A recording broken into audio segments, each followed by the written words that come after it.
recording in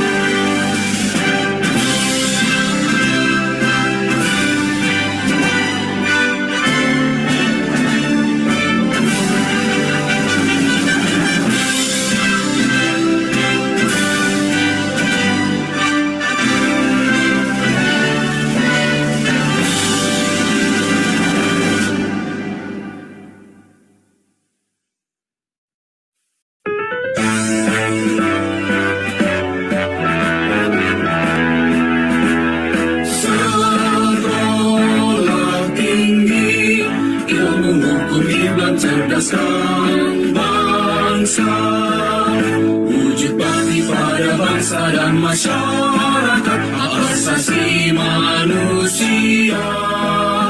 Tiada hari tanpa karya nyata berjuang dalam semangat Pancasila. Junjung tinggi supremasi hukum, tegakkan kebenaran selamanya. Tegak dan kokoh laksanakanlah, walau badai topan menerjang.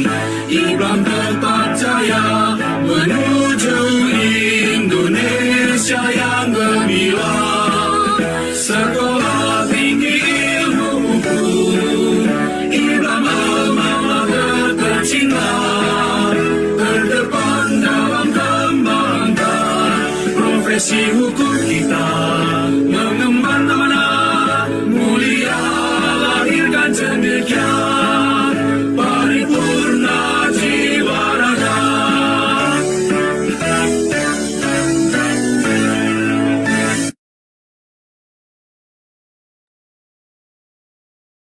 Baik, terima kasih. Untuk memulai acara pada siang hari ini, marilah bersama-sama kita mendengarkan sambutan dari Associate Profesor Dr. Inna Heliani, SHMH, selaku Wakil Ketua 3 Bidang Kemahasiswaan, Alumni dan Kerjasama Sekolah Tinggi Ilmu Hukum IBLAM. Kepada Ibu Inna, dengan hormat kami persilahkan. Baik, terima kasih Mbak Jihan. Bismillahirrahmanirrahim. Assalamualaikum warahmatullahi wabarakatuh.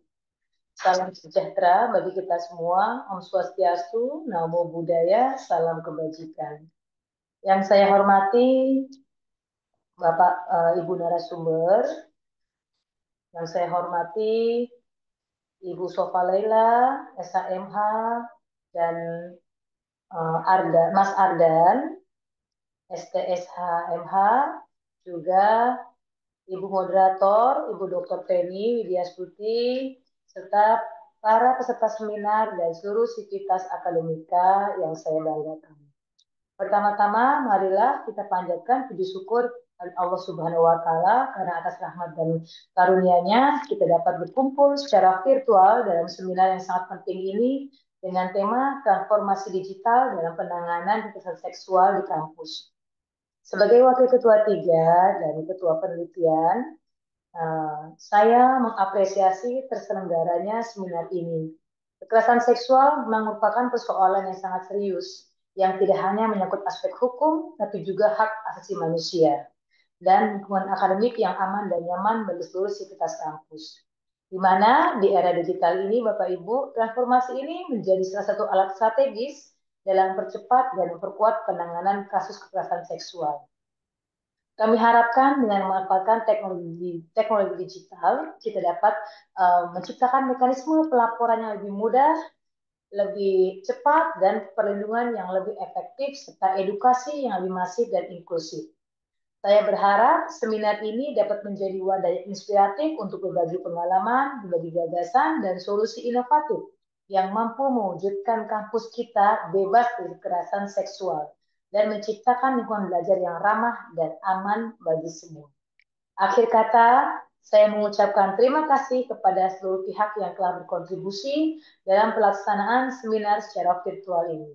Semoga kegiatan ini bisa memberikan manfaat yang sebesar-besarnya dan menjadi langkah awal bagi perubahan positif di kampus kita. Wassalamualaikum warahmatullahi wabarakatuh. Terima kasih, Mbak Jihan, silakan. Terima kasih banyak Bu Wina untuk sambutannya serta sekaligus membuka gitu ya acara seminar pada siang hari ini. Untuk mengabadikan momen pada siang hari ini, mari bersama-sama kita melakukan dokumentasi. Maka dari itu, untuk para hadirin dipersilakan untuk membuka kameranya dan juga bersiap-siap untuk kita mendokumentasikan sesi pada siang hari ini.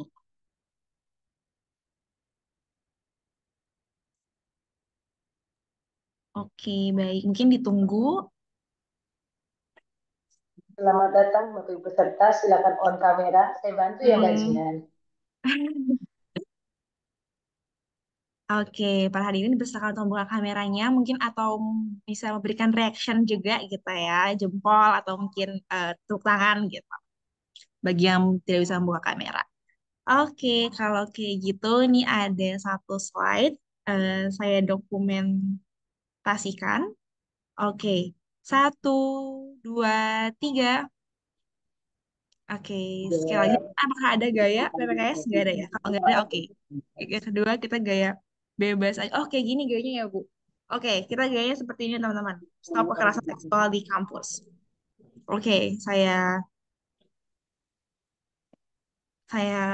foto lagi. Satu, dua, tiga. Oke, baik. Terima kasih Bapak Ibu sekalian. Mbak Jihan, Selanjutnya, mari kita mohon masuk ke izin acara yang sebentar. ditunggu kita ya, yaitu seminar dan juga diskusi workshop transformasi Mbak Jihan, digital mohon izin penanganan kekerasan sebentar Mbak seksual Jihan. di kampus. Mbak Jihan, mohon izin sebentar. Mohon izin. Hadirin Bapak sekalian, Ibu, untuk diskusi ini akan dipandu oleh Ibu Feni Widyastuti SHMH selaku moderator. Ibu Feni merupakan dosen sekaligus Kepala Program Studi Sarjana Sekolah Tinggi Ilmu Hukum IBLAM. Beliau akan memandu jalannya diskusi bersama dengan para narasumber kita yang luar biasa pada siang hari ini. Untuk itu, kepada Ibu Feni, waktu dan tempatnya kami persilahkan. PBB ini kan sebenarnya kan peninggalan Belanda itu. Iya. Tanah-tanah kita udah beli. Masa dipajakin? Itu kan harusnya kan enggak, itu di eranya jajahan sama pemerintah diterusin, ya kan? Kan tanah di tanah kita. Itu nggak perlu bayar pajak lagi. Bego ini pemerintah. Pajaknya di lain.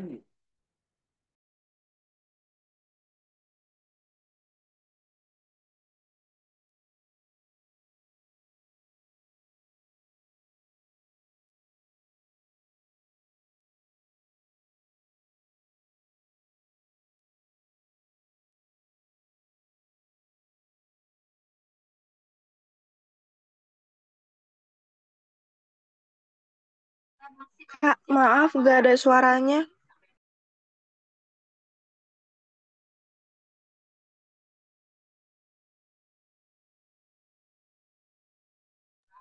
Masih belum ada suaranya, Kak.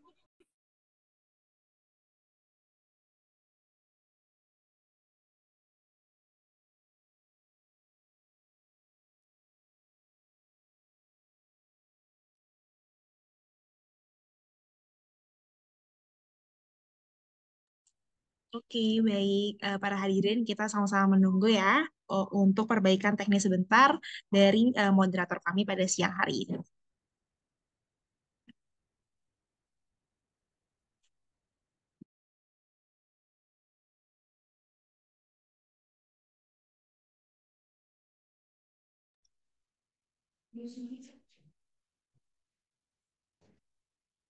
Selamat siang semuanya. Apakah sudah terdengar suara saya? Udah, Kak. Oke, baik. Kak. Terima kasih Bapak Ibu sekalian. Mohon maaf karena adanya gangguan teknis ini di komputer saya. Saya ulangin kembali. Saya buka kembali ya Bapak Ibu sekalian. Assalamualaikum warahmatullahi wabarakatuh. Selamat siang semuanya. Salam sejahtera bagi kita semua. Om Swastiastu, Namo Buddhaya, salam kebajikan. Yang pertama, puja dan puji syukur kehadirat Allah Subhanahu wa Ta'ala karena atas rahmat dan karunia-Nya sehingga kita semua dapat berkumpul di acara workshop yang bertajuk Transformasi Digital dalam Penanganan Kekerasan Seksual di Kampus. Sebelum itu, izinkan saya menyampaikan apresiasi dan ucapan terima kasih kepada seluruh peserta yang telah meluangkan waktu untuk hadir secara daring dalam acara workshop ini. Sebelum itu, perkenalkan terlebih dahulu, saya Feni Windiastuti yang bertugas sebagai moderator selama berjalannya acara workshop ini. Bapak Ibu yang saya hormati, workshop ini merupakan rangkaian dari kegiatan hibah penelitian dosen pemula atau PDP yang kami peroleh dari Kemendikbudristek tahun 2025. Tema workshop ini sangat penting dan relevan, mengingat kekerasan seksual di lingkungan kampus masih menjadi isu yang perlu mendapatkan perhatian dan penanganan khusus. Seiring dengan perkembangan teknologi, kita dituntut untuk tidak hanya memahami dampak digital terhadap kehidupan sosial, tetapi juga memanfaatkan transformasi digital sebagai alat untuk pencegahan, penanganan, dan pelaporan kasus kekerasan seksual secara lebih efektif, aman, dan terintegrasi. Melalui workshop ini, kita akan bersama-sama mendalami berbagai pendekatan, strategi, dan teknologi digital yang dapat diimplementasikan di lingkungan kampus dalam rangka menciptakan ruang aman bagi seluruh sivitas akademika. Sebelum itu, saya sampaikan terlebih dahulu susunan acara. Yang pertama yaitu pemaparan materi oleh narasumber. Yang kedua, sesi tanya jawab, dan yang terakhir penutup. Sebelum memulai acara pada hari ini, saya ingin memperkenalkan narasumber yang telah hadir bersama kita. Narasumber pertama yaitu Ibu Sofa Laila SHMH. Silahkan bisa say hey Ibu. Oke, beliau merupakan seorang dosen di Sekolah Tinggi Ilmu Hukum IBLAM dan saat ini menjabat sebagai Ketua PPKPT di STIH IBLAM. Ya, yang kedua ada Bapak Ardan Morris Eskom. Oke, say hi, boleh say hi Bapak? Beliau merupakan seorang product manager, Ini belakang dia. pengembang kanal pelaporan aduin aja. Oke, tanpa berlama-lama, marilah kita mulai sesi yang pertama pada workshop ini, yaitu pemaparan materi pertama oleh Ibu Sofa Laila SHMH. Untuk waktu dan jaringan dipersilahkan. Silahkan Ibu.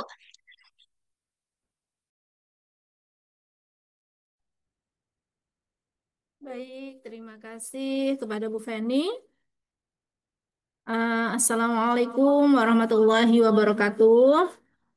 Selamat siang kami sampaikan kepada seluruh rekan-rekan sahabat dari Satgas di perguruan tinggi di wilayah LL Dikti 3 ya. Terima kasih sekali atas apresiasi dari Bapak Ibu untuk bisa hadir dalam rangkaian kegiatan kami di siang hari ini. Tadi sudah disampaikan oleh moderator bahwa kegiatan ini merupakan rangkaian dari apa penelitian ya, hibah penelitian yang kami terima begitu. Yang sebelumnya di grup saya sudah men-share apa itu namanya kuesioner. Untuk selanjutnya dalam hari ini, pertemuan kita hari ini kita akan mengadakan workshop terkait dengan transformasi digital dalam penanganan kekerasan di perguruan tinggi.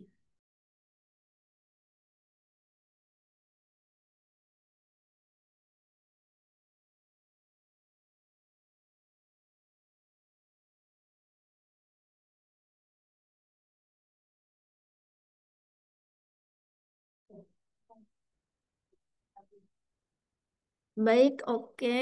Sebelumnya saya mungkin ingin disclaimer terlebih dahulu ya, karena memang dari LL Dikti 3 sendiri sudah menyediakan aplikasi pelaporan, yaitu CRS gitu ya. Nah, ini memang timingnya mungkin agak berdekatan begitu ya rekan-rekan, bahwa kami mengajukan apa itu namanya proposal penelitian ini di sekitar bulan Maret April begitu ya. Dan alhamdulillah lolos. Lalu kemudian dari LLDikti di sekitar bulan awal Juli kalau nggak salah itu kemudian melaunching akun CRS sebagai kanal pelaporan begitu. Tetapi ini bukan sesuatu yang kemudian apa itu namanya bertabrakan atau tidak bisa dipakai gitu ya. Karena apa? Karena saya yakin dari survei pun juga menunjukkan ya, dari kuesioner yang sudah kami sebar menunjukkan bahwa beberapa perguruan tinggi itu ternyata juga sudah mempunyai website masing-masing atau media digital masing-masing untuk proses pelaporan dan penanganan di kekerasan di kampusnya begitu ya, Bapak Ibu. Oke, baik, saya izin untuk share screen terlebih dahulu.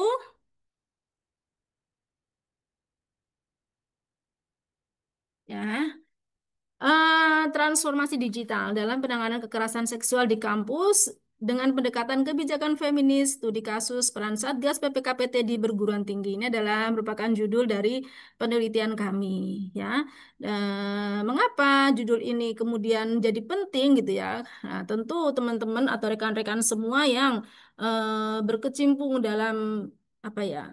Dalam peran sebagai satgas gitu ya, setiap hari atau hampir setiap waktu lah ya, kekerasan seksual itu atau kekerasan lainnya itu menjadi suatu permasalahan yang serius gitu ya di perguruan tinggi atau di lingkungan sekitar kita, yang mana itu tidak hanya berdampak bagi korban secara fisik dan psikologis, tetapi juga mencederai nilai-nilai keadilan, kemudian keamanan, serta kesetaraan di dalam dunia pendidikan. Dan nyatanya gitu ya, permasalahan ini menjadi semakin serius ketika kita melihat sistem di sekitar kita gitu ya. Korban itu kerap kali terbungkam oleh budaya patriarki atau kemudian adanya relasi kuasa sehingga tidak berani untuk speak up gitu ya, atau juga karena minimnya sistem pelaporan penanganan yang berpihak pada korban atau yang dekat dengan korban begitu ya. Gitu. Oke, kemudian jadi meskipun telah diterbitkan Permendikbudristek nomor 55 tahun 2024, ternyata implementasinya di tingkat institusi itu masih menghadapi banyak sekali tantangan. Seperti korban itu takut untuk melapor, kemudian akses yang terbatas, kemudian ya bisa jadi ketakutan akan stigma dan sebagainya, begitu ya. Nah, jadi dalam konteks ini kami merasa bahwa transformasi digital itu membuka peluang.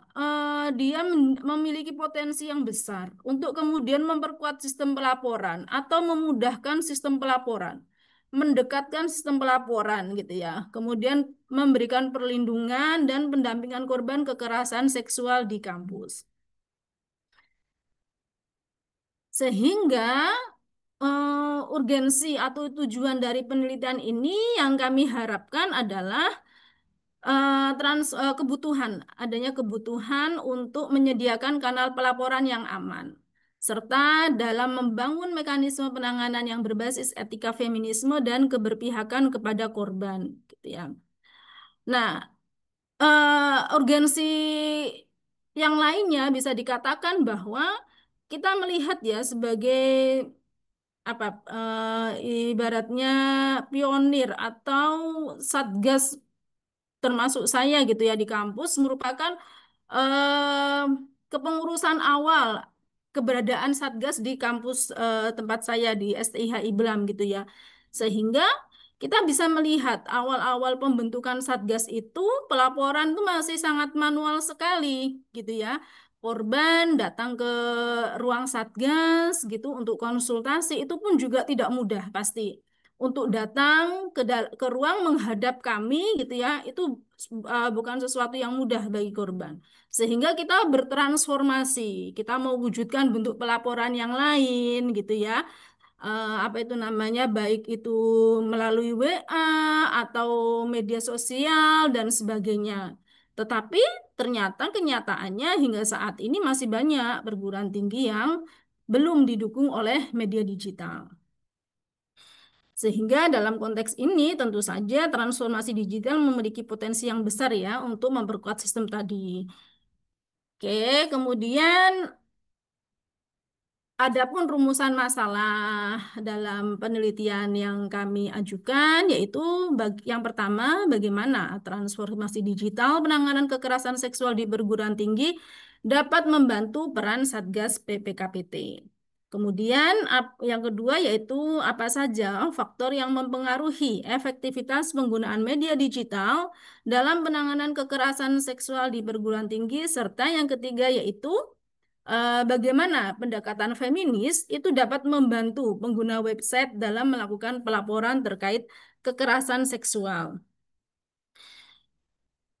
Oke, adapun metodologi penelitian yang kami gunakan yaitu metode kualitatif. Di sini, dalam metode ini akan membantu menjawab pertanyaan-pertanyaan yang bersifat eksploratif, kontekstual, dan mendalam, khususnya dalam isu yang sensitif dan kompleks seperti kekerasan seksual di lingkungan kampus. Kami sudah menyebarkan kuesioner awal ya, Bapak Ibu, yang itu merupakan pretest. Untuk selanjutnya nanti dalam rangkaian kegiatan kami masih ada kegiatan lagi dan diakhiri dengan post test untuk menarik kesimpulan gitu ya. Jadi kami sangat berharap peran serta partisipasi aktif dari rekan-rekan semua melalui kegiatan workshop kami dan workshop lanjutan nantinya. Lalu pendekatan yang kami gunakan ini adalah bentuk apa itu namanya kebaharuan gitu ya. Jadi pendekatan di sini kita menggunakan pendekatan etika feminisme yang mana ini sejalan dengan kerangka kebijakan feminis yang menekankan pentingnya perspektif keadilan gender dan keberpihakan terhadap korban. Jadi kami di sini kemudian mencoba membaca gitu ya.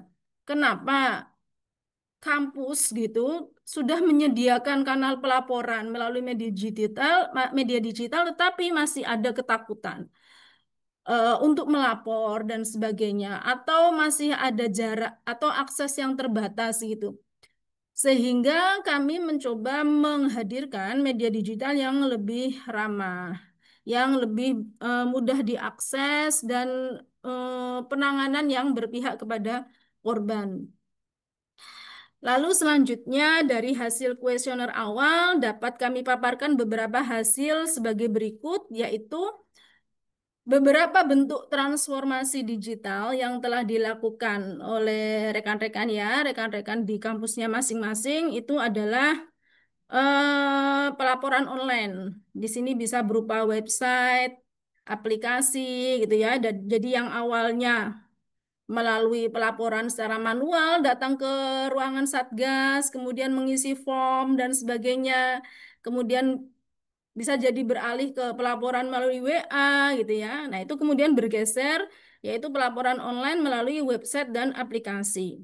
Nah, hasil survei kami menyebutkan bahwa warga kampus itu ternyata lebih memilih melapor by WA.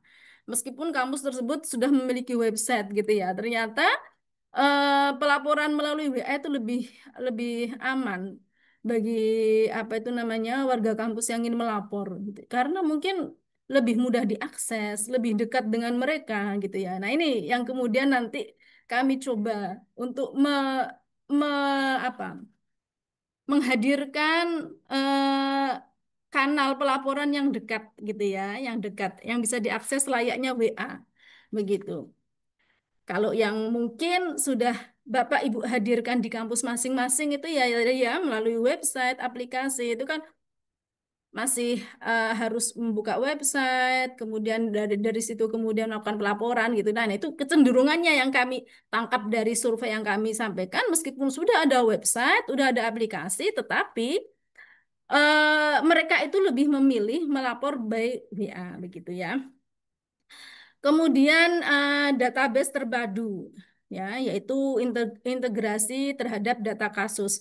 Jadi setiap kampus itu tetap bisa mengembangkan website atau aplikasi mereka sendiri-sendiri karena pasti di situ ada kebutuhan-kebutuhan internal kampus gitu ya. Nah, ini tadi ya yang saya sampaikan ya rekan-rekan bahwa memang bisa jadi sudah ada aplikasi CRS dari apa itu namanya dari LL Dikti gitu ya Adia.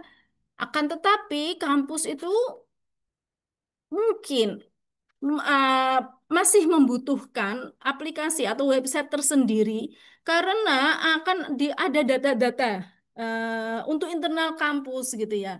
Selanjutnya, pelaporan melalui akun CRS itu bisa dilakukan dengan input yang dilakukan oleh Satgas gitu ya. Jadi input apa Satgas lah yang akan menginput di kanal CRS. Jadi bukan korban gitu ya. Kalau seperti itu, kalau misalkan nih Bapak Ibu kemudian mengandalkan akun CRS ya silakan ya, sah-sah saja karena sudah difasilitasi gitu.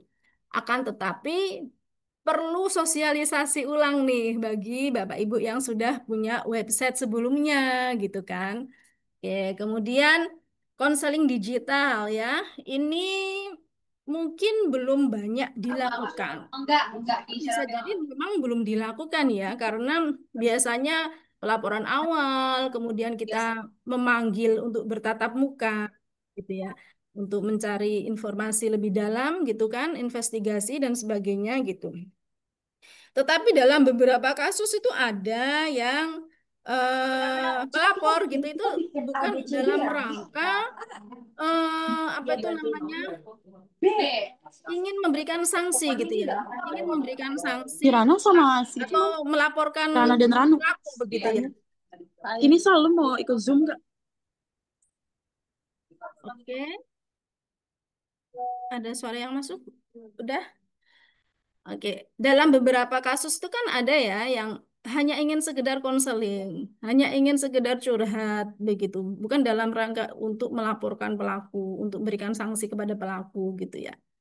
Itu mungkin bisa diterapkan. Ini dari beberapa masukan atau ya dari survei kami ya, beberapa menuliskan mengenai transformasi digital itu bisa berupa konseling digital, baik itu melalui chat atau video call gitu atau Zoom meeting begitu ya. Tetapi praktek ini ya belum banyak dipraktekkan ya di perguruan tinggi. Tetapi mungkin bisa digunakan dalam kasus yang mana pelapor itu tidak menginginkan ya, belum menginginkan untuk melaporkan pelaku. Jadi dia hanya sekedar konseling saja. Eh, saya sendiri di luar kegiatan saya sebagai dosen, saya juga adalah seorang konselor ya di sebuah pengada layanan yang itu dilakukan secara online. Jadi kami menerima laporan gitu ya, bukan menerima laporan atau ada yang ingin membutuhkan konseling gitu ya secara online. Kalau kemudian kami jadwalkan media yang digunakan itu juga sesuai dengan ke apa itu namanya persetujuan atau keinginan dari konseli gitu ya. Apakah dia ingin konseling melalui WA ataukah melalui Zoom dan sebagainya begitu ya. Oke, kemudian edukasi dan kampanye. Ini yang paling sering digunakan oleh perguruan tinggi begitu ya. Yang mana yaitu edukasi dan kampanye ini banyak dipakai di dalam media sosial. Biasanya awal-awal Satgas itu akan membentuk apa itu namanya Instagramnya sebagai bentuk sosialisasi. Nah, di situ kemudian mereka bisa menerima pelaporan juga by DM gitu kan ya. Oke, jadi Instagram ini masih dianggap yang paling Ini perasaan efektif. kemarin Bisa baru juga ketemu deh. kemudian Oh, belum. melalui short video yang kemudian ditampilkan dalam setiap sesi awal perkuliahan gitu ya, di setiap awal semester dibandingkan ini saya rasa juga lebih efektif gitu dibandingkan dengan apa itu namanya sosialisasi door to door by per fakultas gitu ya.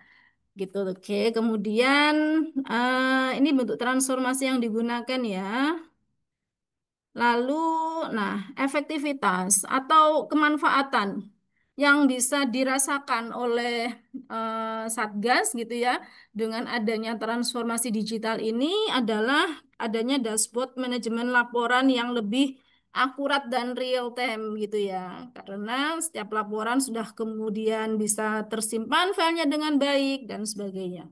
Kemudian sistem klasifikasi kasus. Jadi di situ bisa langsung diklasifikasikan. Ini masuk kemana sih?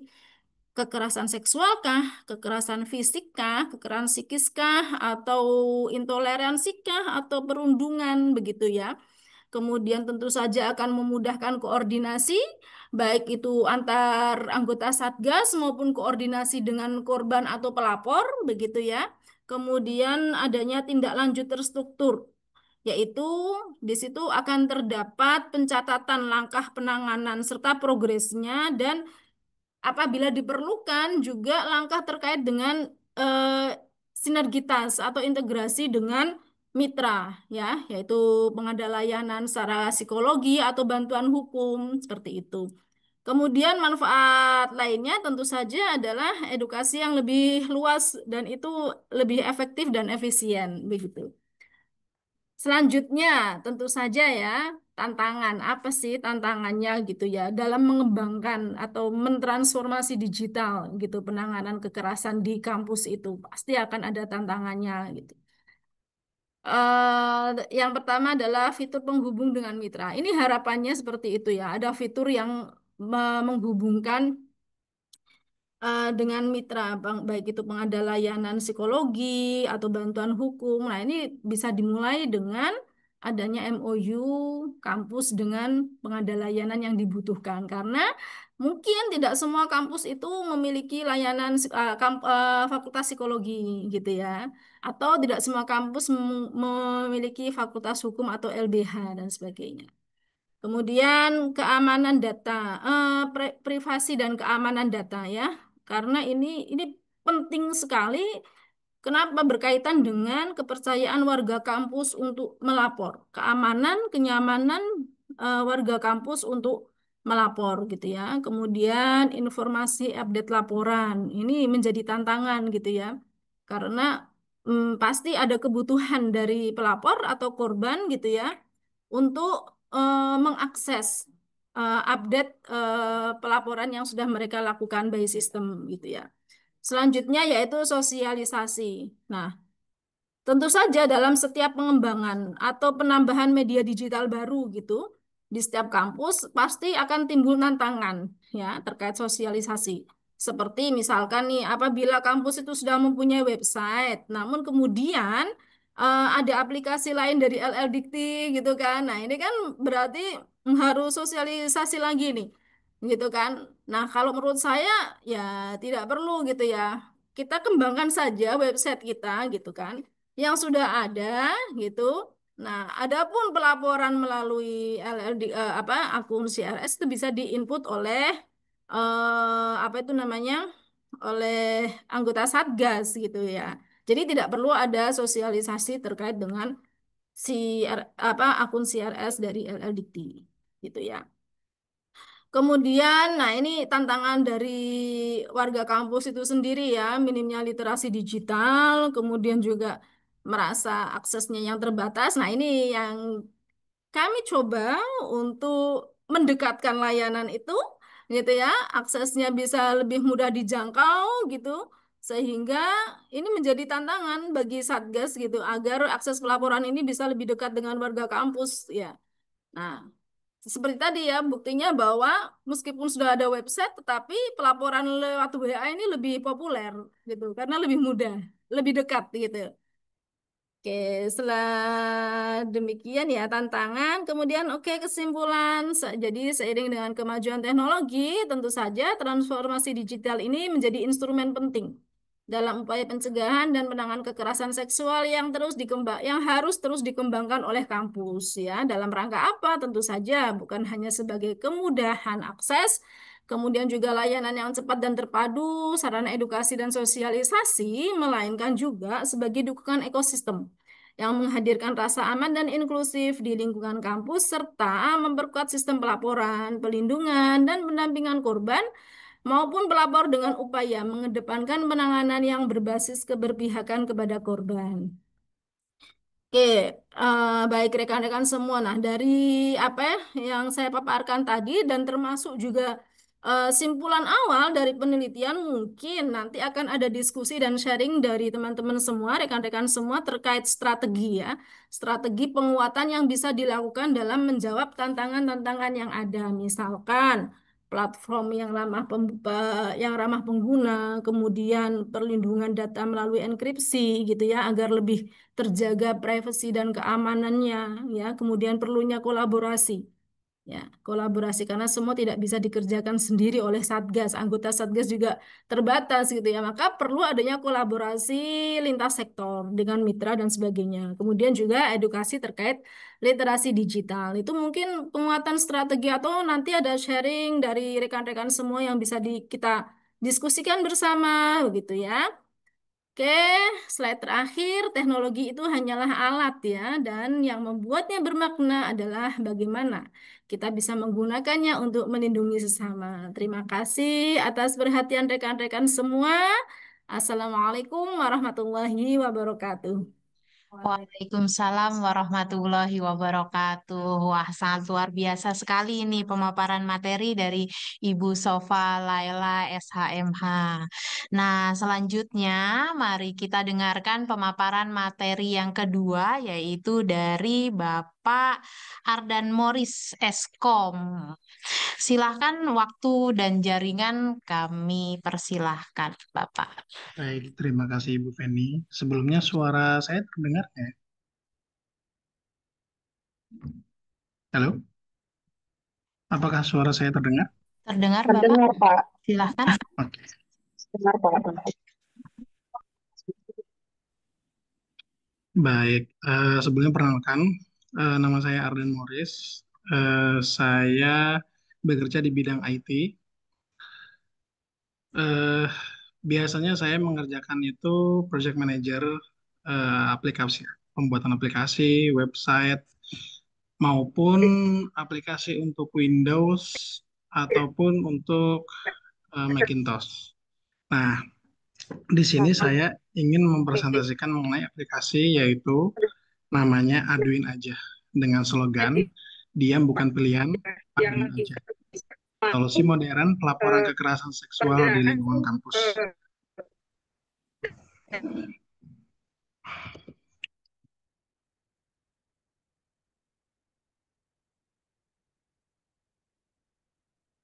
Oke. Nah, latar belakang pembuatan web aplikasi ini itu berdasarkan dari eh, pertama, yaitu karena kekerasan seksual ini seperti gunung es kalau kata Nadiem Makarim di tahun 2021. Jadi banyak sekali laporan yang harusnya terjadi tapi tidak dilaporkan oleh dosen maupun mahasiswa. Nah, di sini sesuai dengan Peraturan Amanat Permendikbudristek nomor 55 tahun 2024. Yang kedua itu banyak mahasiswa atau dosen yang enggan melaporkan karena proses yang rumit, takut tidak ditanggapi, dan khawatir akan kerahasiaan. Nah, menurut survei tahun 2020 oleh Kemendikbudristek, itu ada 77% dosen akui ada kekerasan seksual di kampus. Dan 63%-nya itu memilih untuk tidak melapor. Kenapa? Bisa jadi pertama karena platformnya belum ada mungkin, atau ada platformnya tapi rumit untuk dipakai. Atau platformnya tidak rumit, platformnya ada, tapi datanya di-share. Dan jadi yang lapor jadi ketahuan, akhirnya dibully. Nah, ini menjadi salah satu yang membuat pelapor ini jadi takut untuk melapor. Terus, oke, walaupun datanya ada, sudah dilapor, tapi datanya itu tidak komprehensif, tidak lengkap. Entah itu kejadiannya bagaimana, behavior si usernya seperti apa. Jadi, tindak lanjut selanjutnya tidak efisien sesuai dengan masalah yang dilaporkan oleh si pelapor. Maka dari itu muncullah platform-platform kekerasan seksual untuk pelaporan.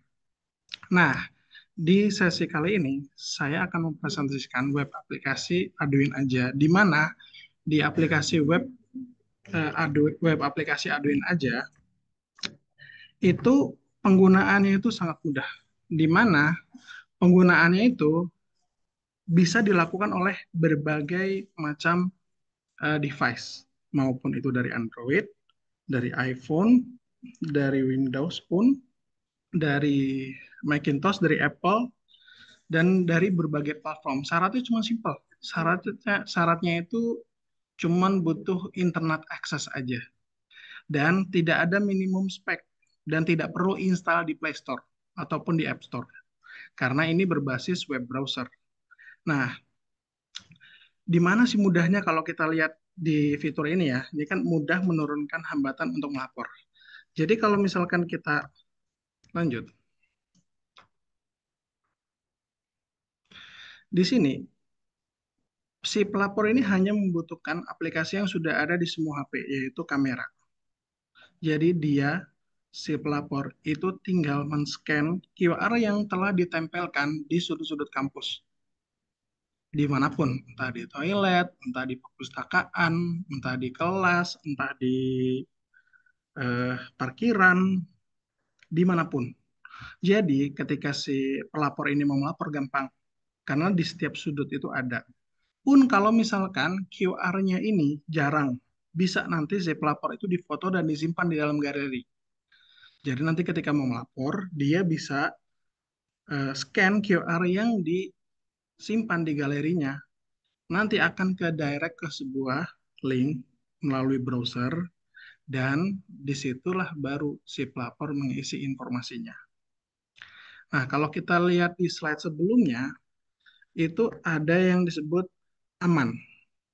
Nah, aman itu apa sih? Aman itu bukan hanya datanya yang aman, tetapi aman ini menjamin si identitas si pelapor ini tidak disebarluaskan oleh oknum yang tidak bertanggung jawab.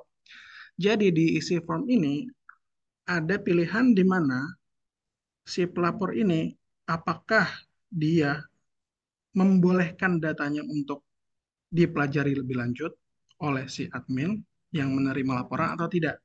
Jika tidak boleh, maka si admin ini tidak bisa melihat si pelapor, hanya bisa melihat message-nya aja. Nah, dari situ si pelapor akan terjamin informasinya aman.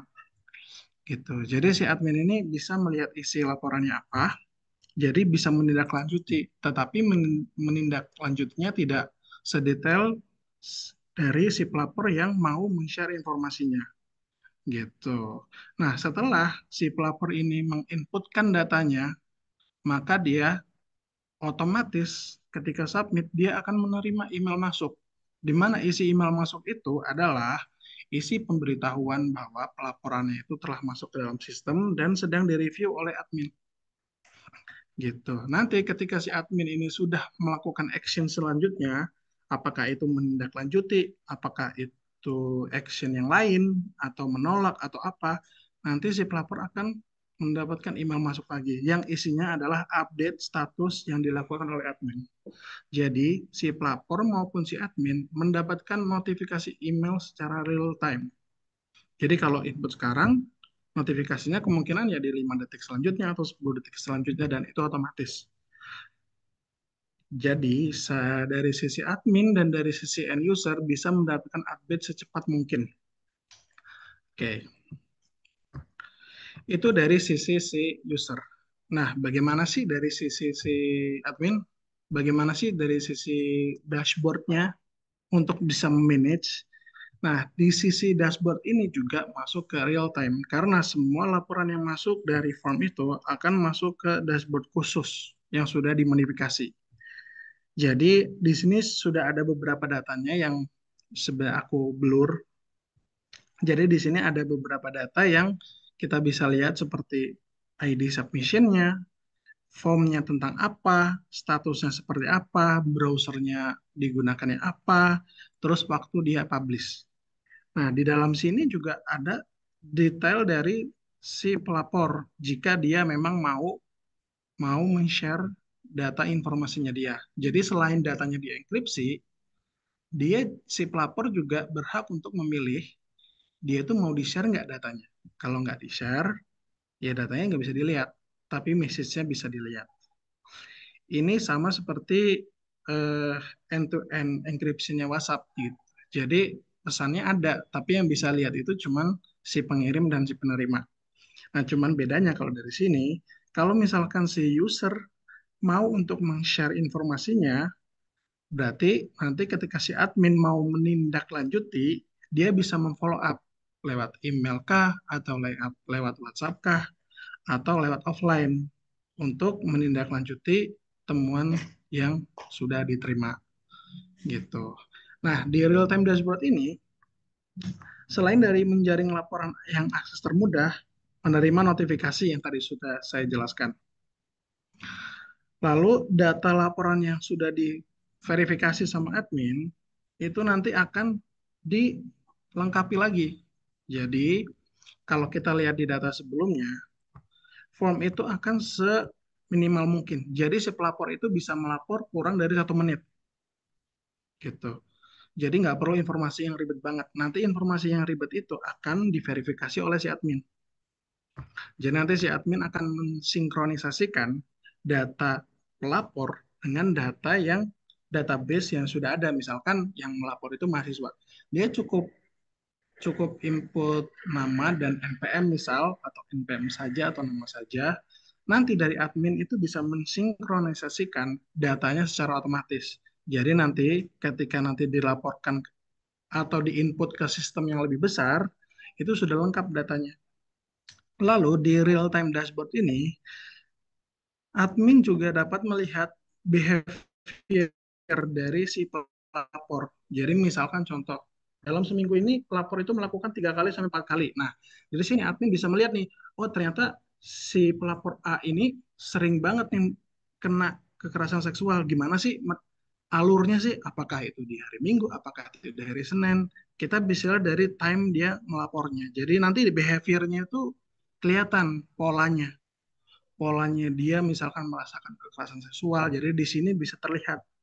Jadi data yang muncul di dashboard ini bisa diolah sebagaimana nantinya. Misalkan contoh mau diolah untuk bagian psikolog, gitu. Misalkan mau diolah, oh si A ini behaviornya ABC, berarti penanganan lebih lanjutnya harusnya seperti ini. Jadi nanti penanganan selanjutnya itu bisa sesuai dengan target behaviornya si pelapor ini. Jika memang si pelapor ini mau share informasinya, gitu.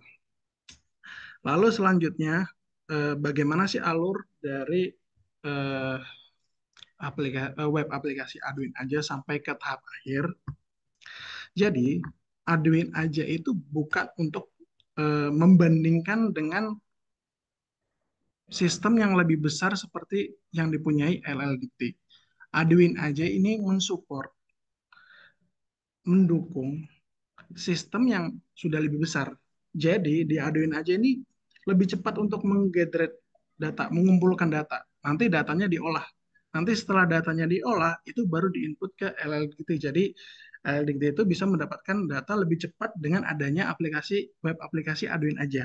Jadi dengan ada web aplikasi Arduino aja, untuk mendapatkan data si pelapor ini lebih cepat karena inputnya lebih mudah, terus juga ada agent admin yang memverifikasi datanya. Jadi pas diinput ke LLDikti itu datanya udah mateng, udah lengkap, udah sama behaviornya gitu.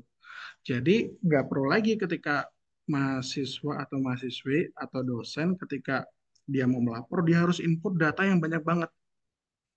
Nah, itu nanti difiltering sama si Arduino aja. Jadi Arduino aja itu mempermudah pelaporan agar si pelapor ini bisa nyaman untuk melaporkan kendalanya dia. Gitu. Jadi bukan untuk membandingkan, tapi ini membantu, mensupport dan melengkapi di grassroots-nya nih. Jadi ketika di grassroots-nya itu mengalami kesulitan untuk input data atau mendapatkan data, dengan adanya web aplikasi Arduino aja, mereka jadi lebih mudah karena tidak perlu install lagi, tidak perlu install dari Play Store, dari App Store, atau tidak perlu menggunakan HP yang canggih. HP yang jadul pun bisa pakai karena tampilannya responsif, menyesuaikan tampilan yang dipakai oleh end user. Jadi semakin kecil tampilannya, nanti dia juga fieldnya semakin kecil dan otomatis juga formnya itu dibuat seminimal mungkin. Jadi kurang dari 1 menit dia bisa langsung lapor. Misalkan dia mau lapor sekarang, 30 detik kemudian dia udah selesai lapor. Gitu. Jadi mudah. Nah, untuk presentasinya itu cukup dari saya. Terima kasih. Mari kita ciptakan kampus yang lebih aman bersama.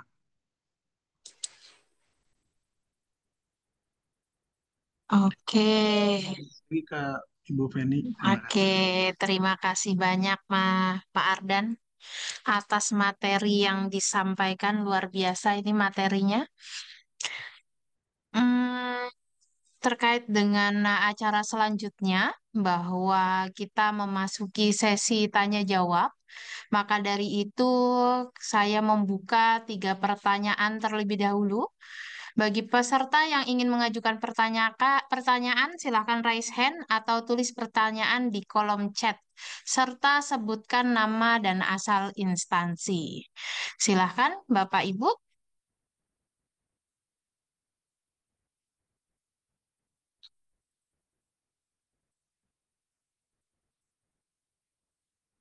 Kami masih menunggu.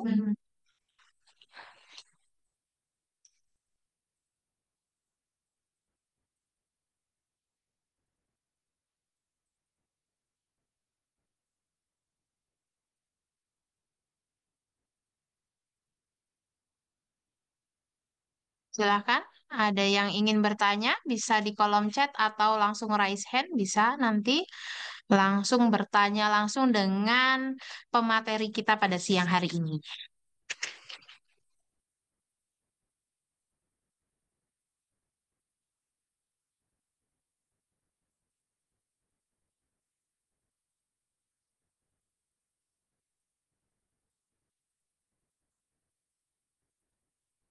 Mungkin saya mau bertanya nih Bu Feni. Eh, Mungkin ini kali ya, karena tadi kan dari izin bertanya Ibu Feni dan juga mungkin Bu Tova dan juga Pak dan Morris gitu. Tadi kan pemaparannya terkait dengan transaksi digital dalam pelaporan kekerasan seksual gitu ya. Ini mungkin pertanyaannya adalah kadang-kadang kan teknologi itu jadi kayak dua mata pisau gitu ya gitu. Tadi kan kalau dari Pak Arden, hmm, poin plusnya dari aplikasi atau mungkin dari kanal aduin aja tuh jadi cepet banget gitu, memang cepet banget laporan dan lain-lain. Kira-kira ada nggak sih atau mungkin kepikiran nggak sih apa sih nih misalnya mitigasinya supaya si kanal itu tidak jadi salah gunakan gitu, karena kan jadi cepet banget, takutnya maksudnya kalau misalnya dua mata pisau jadinya disalahgunakan dengan kayak jadi main lapor-laporin aja nih. Jadi kayak main lapor-laporin aja karena kemudahan akses tersebut gitu. Nah, kira-kira untuk menanggulangi hal tersebut ada nggak ya mitigasinya untuk kanal tersebut gitu. Terima kasih. Terima kasih. Mohon maaf dengan Mbak JH ya tadi ya. Mm-mm. Oke, mau dijawab dulu sambil menunggu Bapak Ibu yang lain mengajukan pertanyaan. Silahkan, Boleh. Pak Ardan terlebih dahulu. Ya, aku izin jawab pertanyaan yang Mbak Jihan. Jadi untuk mitigasi di sini, itulah pentingnya adanya agent admin yang bakal memfilterisasi pelaporan-pelaporannya. Jadi dengan nanti si admin itu bisa melihat dashboardnya, dia bisa melihat nih, misalkan contoh si A gitu. Si A itu sehari dia bisa ngelaporin misalkan sampai 10 kali. Nah, terus isi pelaporannya mungkin gitu tidak berbobot misal gampang dia ngelaporin. Nanti si admin ini bakal memberitahukan atau menindaklanjuti sesuai dengan aturan yang berlaku. Bagaimana jika si pelapor ini mengisi informasi yang mungkin tidak benar gitu. Atau misalkan dia membuat bukti-bukti yang fake. Nah, ini fungsinya nanti si agency admin ini untuk bisa memfilterisasi mana yang lolos, mana yang tidak. Mungkin begitu jawaban singkatnya, Mbak Jahan. Oke, baik. Terima kasih Pak Ardan atas jawabannya. Sudah puas, Bu JH? Sudah, terima kasih Pak dan Oke, Bu. Bapak Ibu dari kampus-kampus yang ada di DKI Jakarta masih kami tunggu untuk pertanyaannya.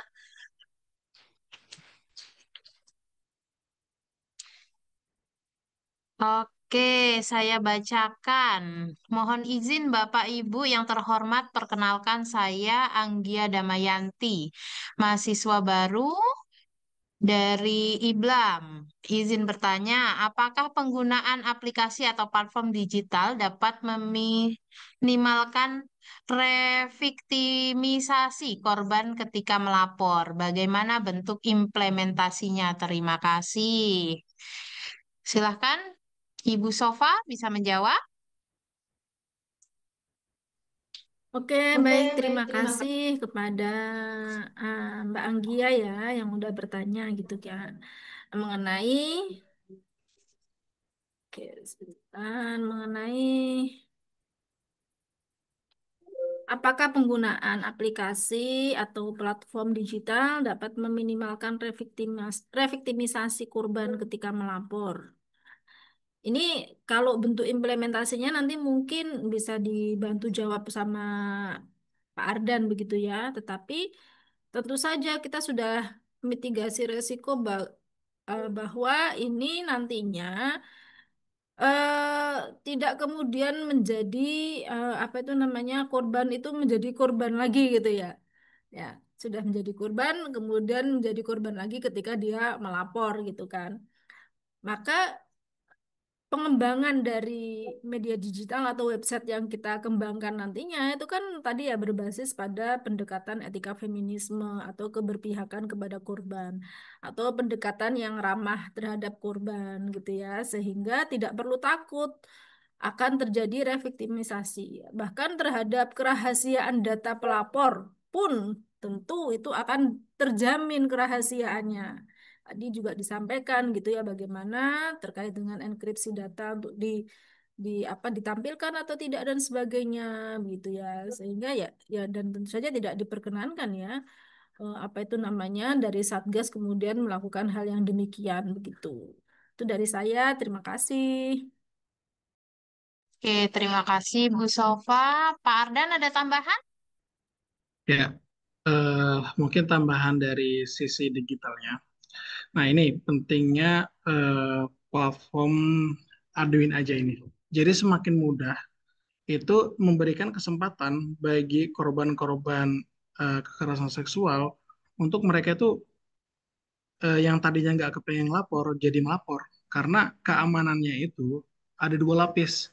Yang pertama keamanan data yang dikuatkan agar misalkan ada hacker atau apa gitu tidak mudah untuk bisa mengambil datanya. Keamanan yang kedua adalah si pelapor ini boleh memilih untuk datanya di-share atau enggak. Nah, ini yang jarang terjadi.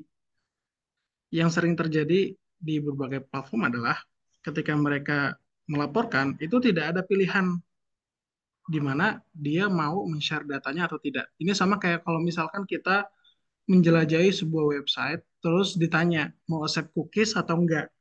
Nah, itulah salah satu hak privasi yang bisa dinikmati oleh pelapor dengan menggunakan platform Aduin aja. Jadi mereka bisa untuk memilih mau di-share nggak data saya atau enggak gitu.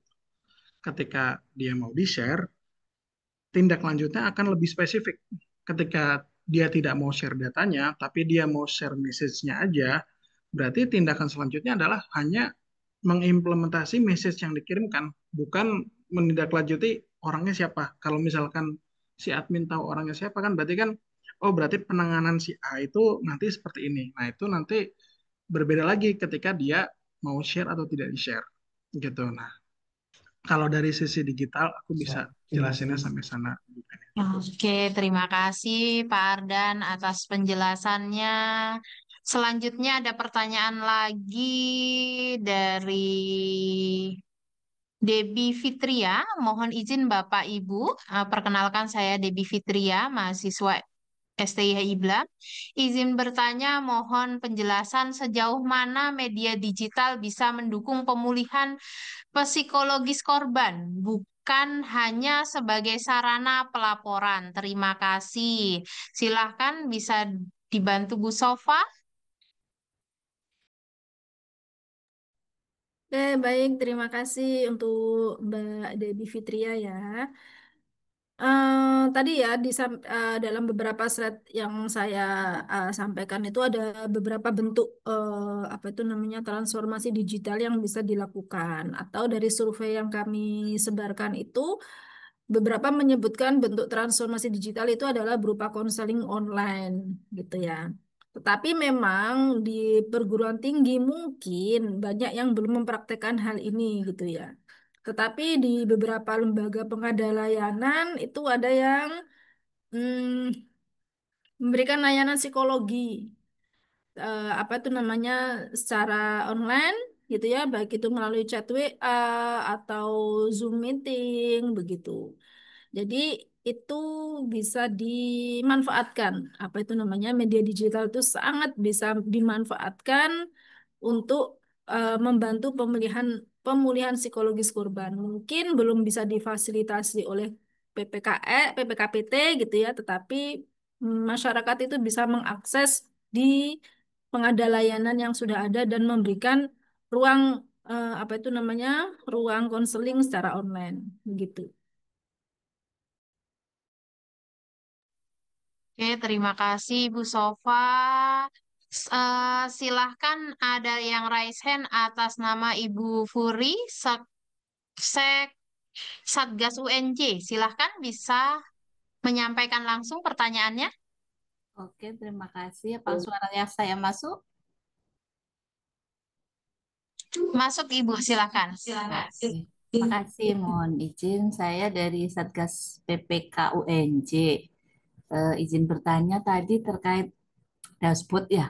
Tadi kan disampaikan identitas atau laporan itu mau di-share atau enggak gitu kan ya. Nah, seandainya di situ tuh pilihannya yang di-share itu maksudnya eh, identitas atau laporannya.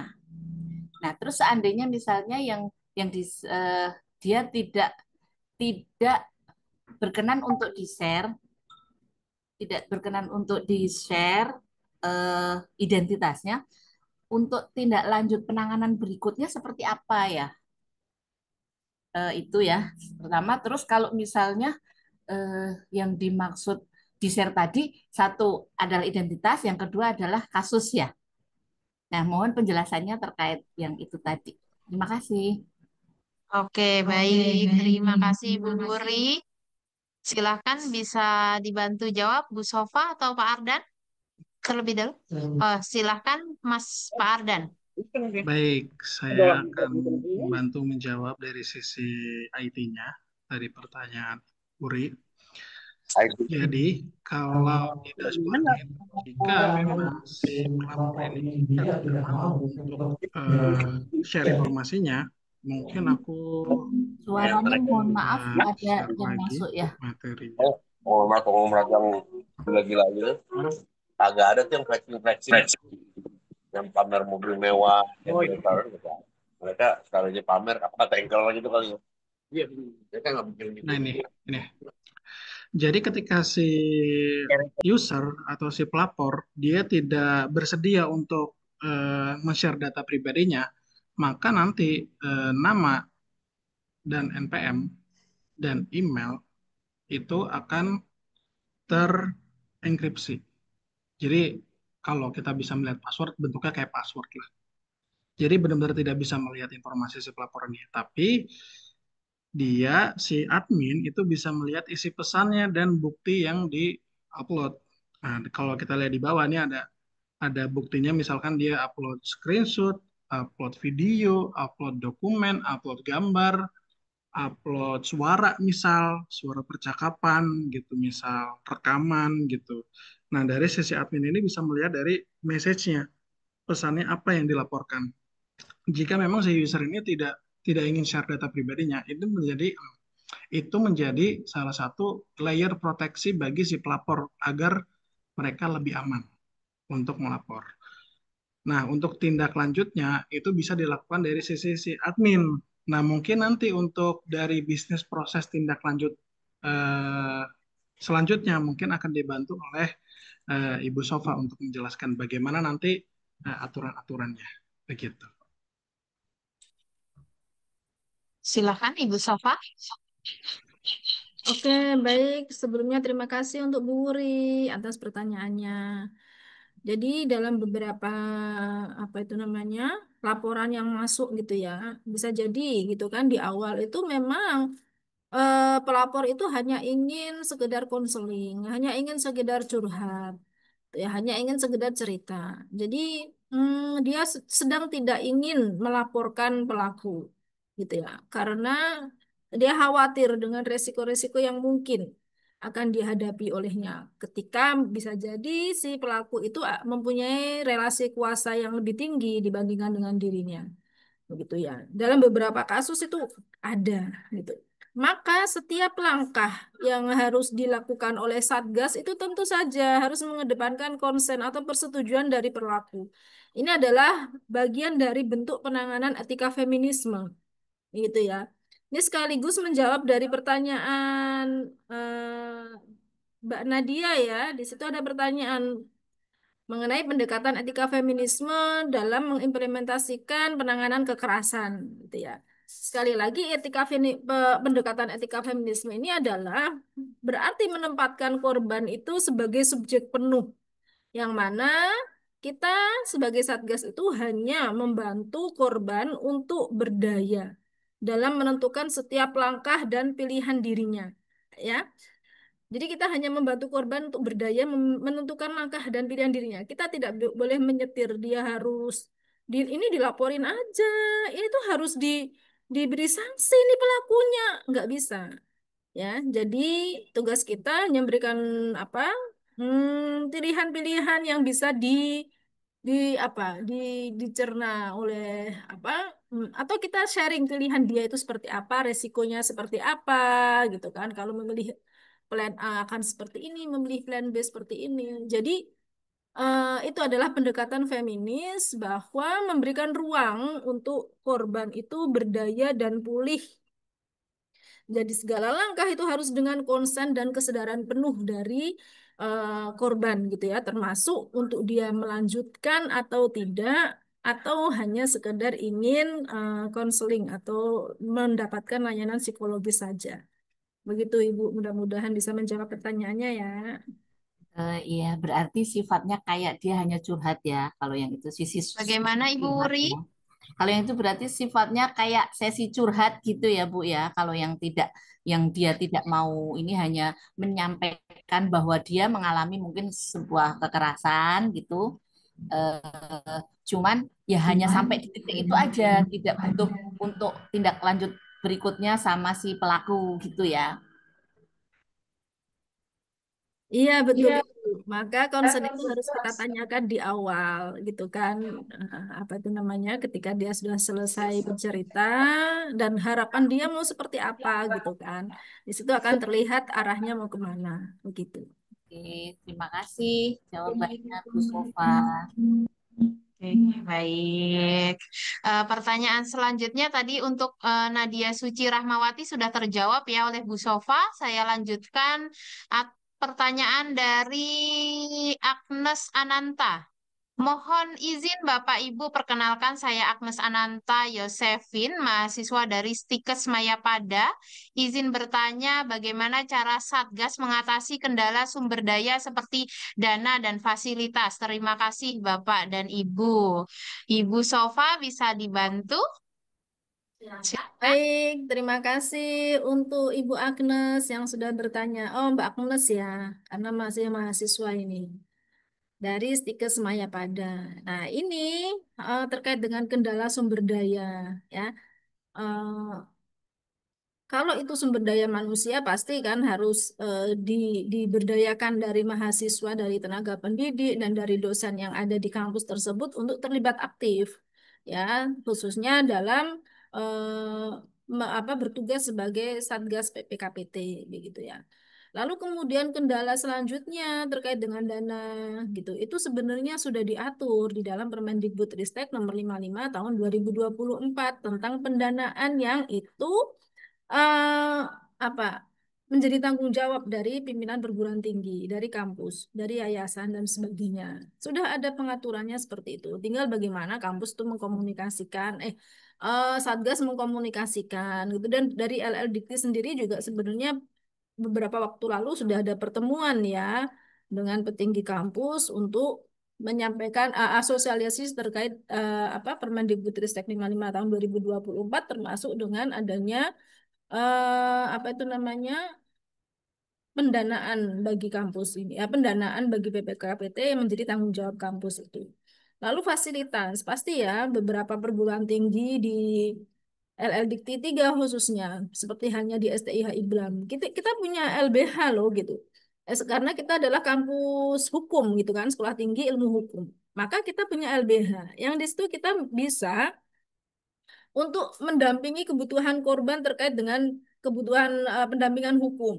Tetapi kita kan kesulitan nih ketika korban itu hanya membutuhkan bantuan konseling saja, bantuan secara psikologi saja. Tentu saja kita kesulitan. Maka ya Satgas itu juga manusia gitu ya, perlu ada kolaborasi, perlu ada apa sinergi dengan lembaga pengadaan layanan yang lain gitu. Bisa misalkan melalui MOU, mengadakan MOU terlebih dahulu, apa Satgas PPKPT ya kampus tersebut dengan pengadaan layanan di luar sesuai dengan yang dibutuhkan. Begitu jawaban dari saya. Terima kasih Mbak Agnes, mudah-mudahan bisa menjawab ya.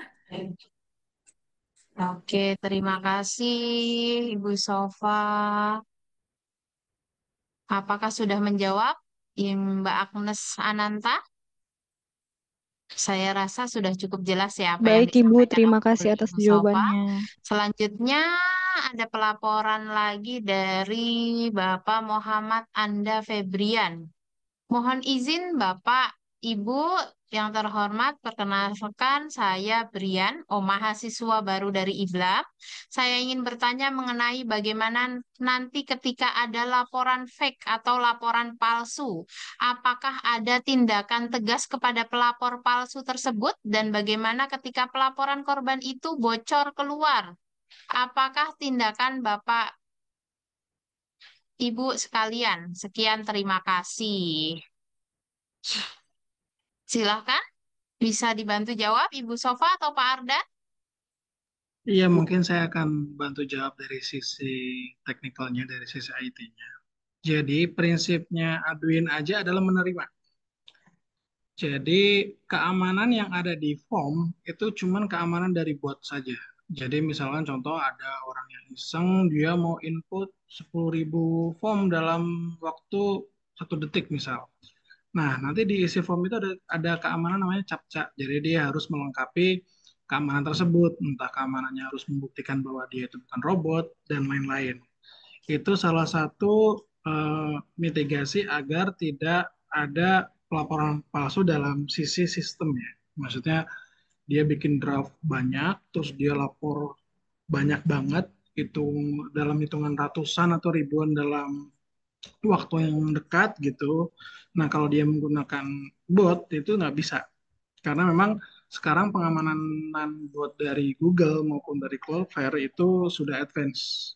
Jadi bukan tidak bisa ya, agak sulit, sangat sulit untuk dilakukan. Gitu. Jadi alih-alih seorang hacker yang mau capek-capek cari form, aduin aja, terus coba untuk ngeblas form, kayaknya effortnya terlalu besar. Gitu.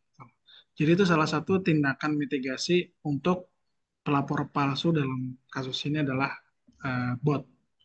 Nah, mungkin untuk model bisnisnya bisa diterangkan dengan Ibu Soko mungkin. Dari sisi IT cukup. Terima kasih. Oke, terima kasih Pak Ardan. Ada tambahan dari Bu Sofa? Oke, baik.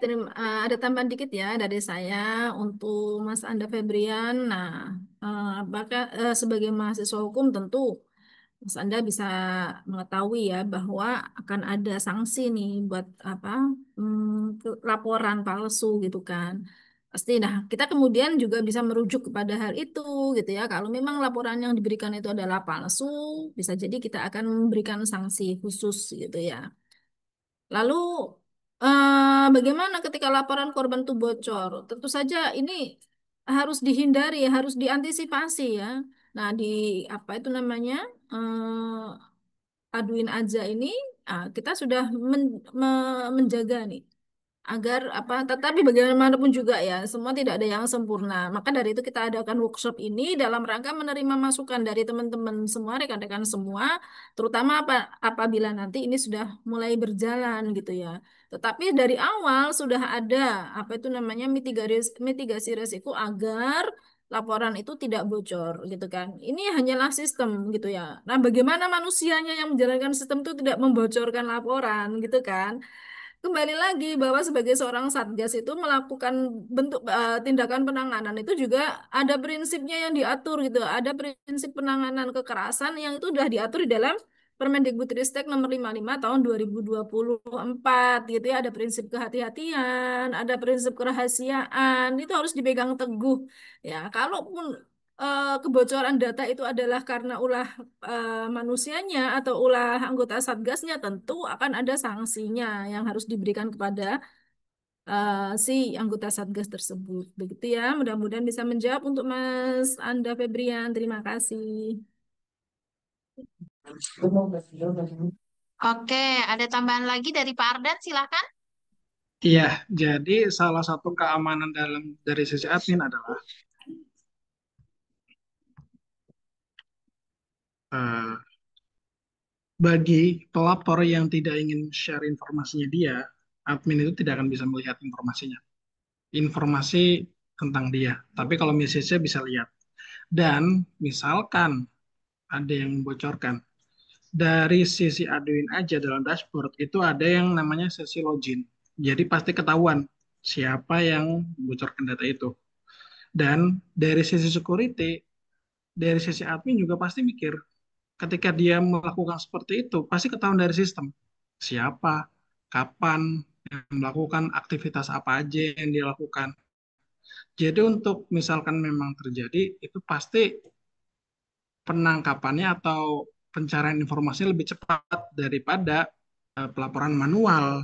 Kalau pelaporan manual itu tidak ada sistem yang nge-track. Nah, dengan adanya sistem yang nge-track seperti ini, semua kegiatan dari admin itu bisa di-track. Jadi admin akan berpikir mungkin 10 kali untuk melakukan hal tersebut gitu. Karena ini sangat merugikan dia juga, karena gampang ketahuan.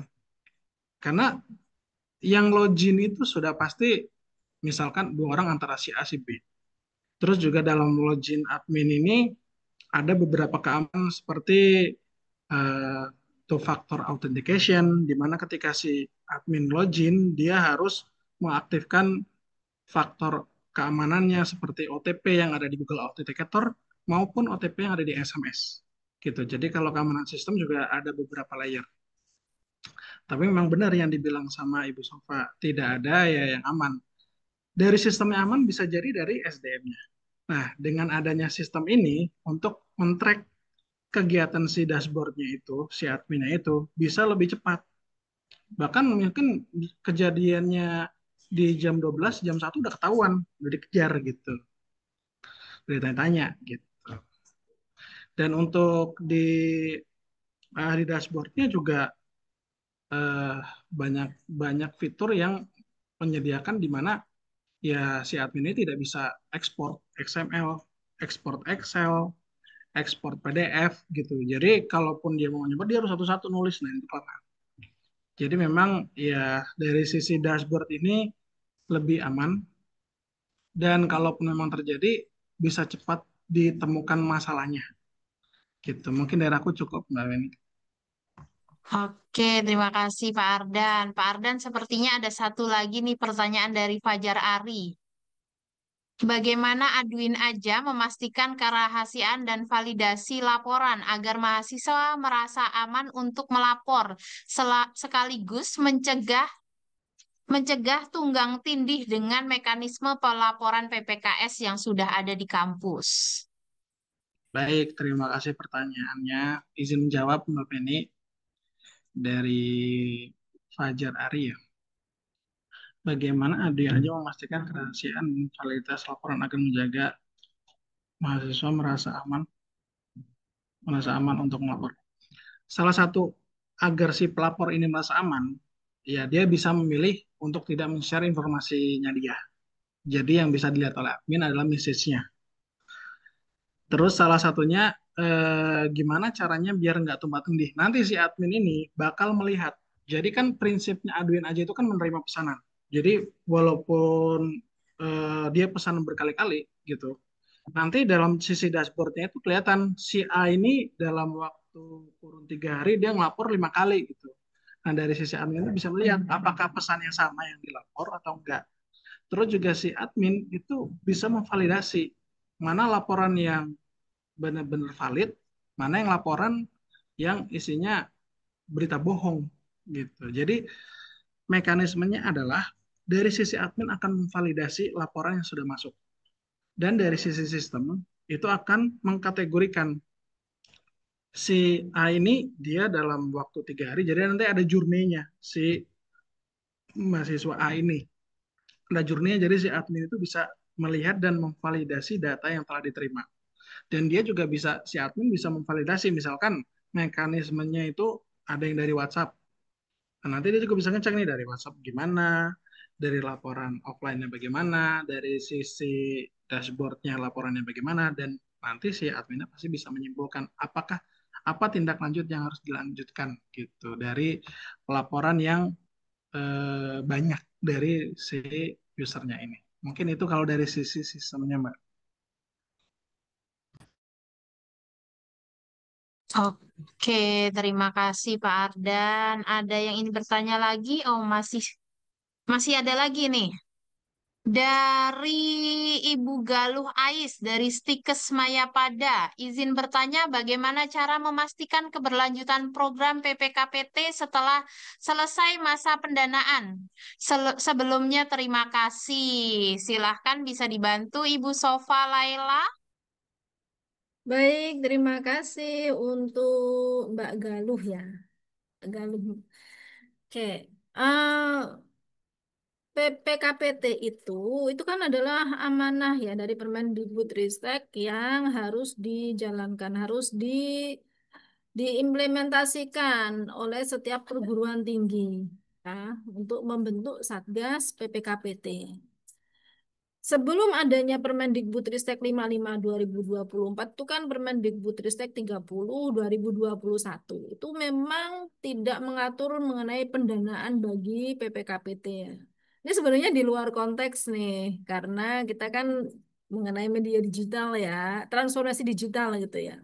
Tetapi ini berangkat dari pengalaman saja gitu kan. Jadi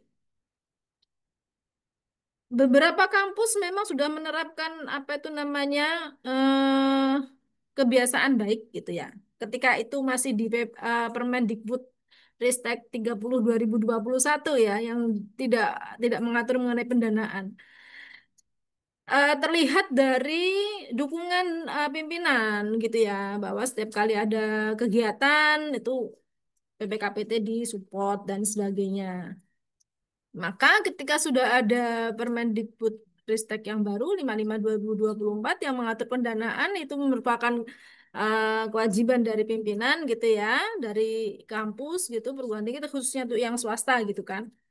Eh, maka kebutuhan PPKPT dalam hal sosialisasi ya, kemudian dalam hal penanganan, investigasi dan sebagainya itu memang harus diberikan gitu ya. Kalaupun kebutuhan pendampingan itu korban membutuhkan bantuan apa LBH atau psikolog, nah itu bisa disampaikan kepada si pelaku gitu ya bahwa secara restoratif justice itu kan dia bertanggung jawab untuk memulihkan korban gitu ya. Jadi pendanaan tidak full sepenuhnya dari kampus gitu ya, tetapi dari segi restoratif justice bisa diberikan atau menjadi beban tanggung jawab bagi si pelaku begitu ya. Mbak Galuh Ais mudah-mudahan bisa menjawab. Terima kasih. Terima kasih Ibu Sofa. Terakhir ya, ini dari Prasetyo Ade, Bapak Prasetyo Ade dari Satgas PPKPT Institut Pariwisata Trisakti. Mohon izin bertanya, sampai sejauh mana pendampingan Satgas terhadap korban yang kasusnya bisa harus sampai laporan ke pihak berwajib? Terima kasih. Bu Sofa Laila, monggo silakan bisa dijawab kembali.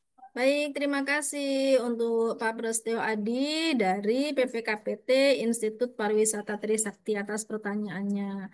Jadi, pendampingan yang dilakukan oleh korban biasanya ketika sudah berlanjut sampai laporan ke pihak berwajib itu akan ada apa itu rekomendasi ya, rekomendasi kepada LBH untuk melakukan pendampingan hukum gitu. Jadi,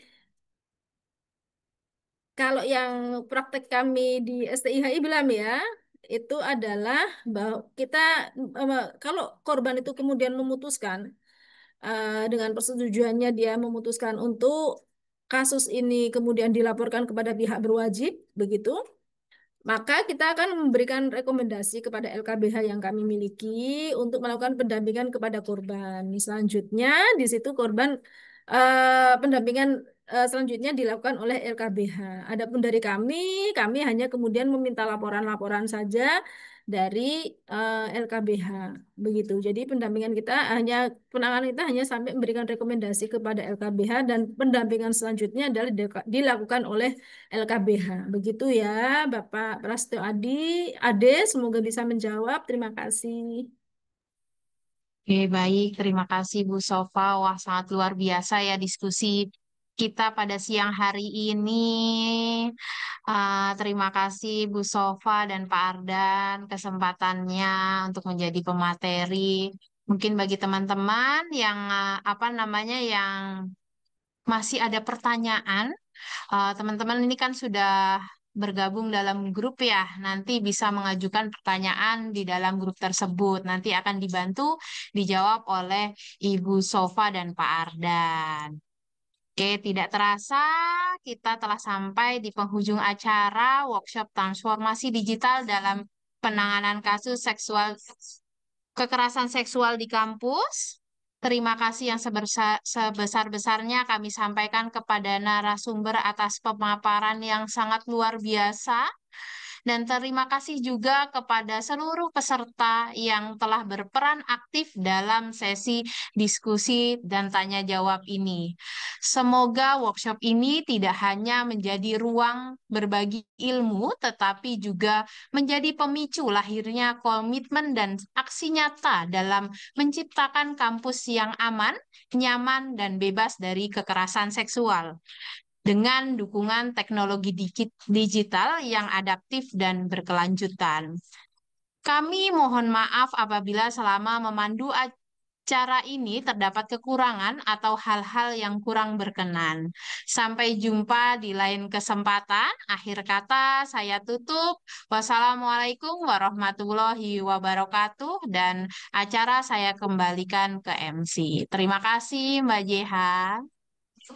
Terima kasih banyak Ibu Feni Devi SMH selaku moderator pada siang hari ini. Terima kasih banyak kepada moderator, narasumber, dan juga pasti seluruh peserta yang sudah aktif berdiskusi di kegiatan pada siang hari ini. Tadi menarik sekali diskusinya itu terkait pelaporan kasus kekerasan seksual di kampus dengan memanfaatkan teknologi. Nah, mungkin sebelum kita benar-benar menutup acara pada siang hari ini, kita akan dokumentasikan kembali nih acara pada siang hari ini karena sepertinya banyak peserta yang tadi hadir gitu ya. Jadi banyak nih sekarang. Jadi mungkin boleh untuk para peserta dipersilahkan untuk membuka kembali kameranya dan mungkin bersiap-siap sebentar gitu ya untuk memposisikan dirinya untuk kita foto bersama-sama. Oke, di sini ada 2 slide di komputer saya. Boleh dipersilahkan Bapak Ibu sekalian sekaligus peserta yang hadir pada siang hari ini untuk menyalakan kamera serta memposisikan dirinya yang terbaik gitu untuk kita dokumentasikan bersama.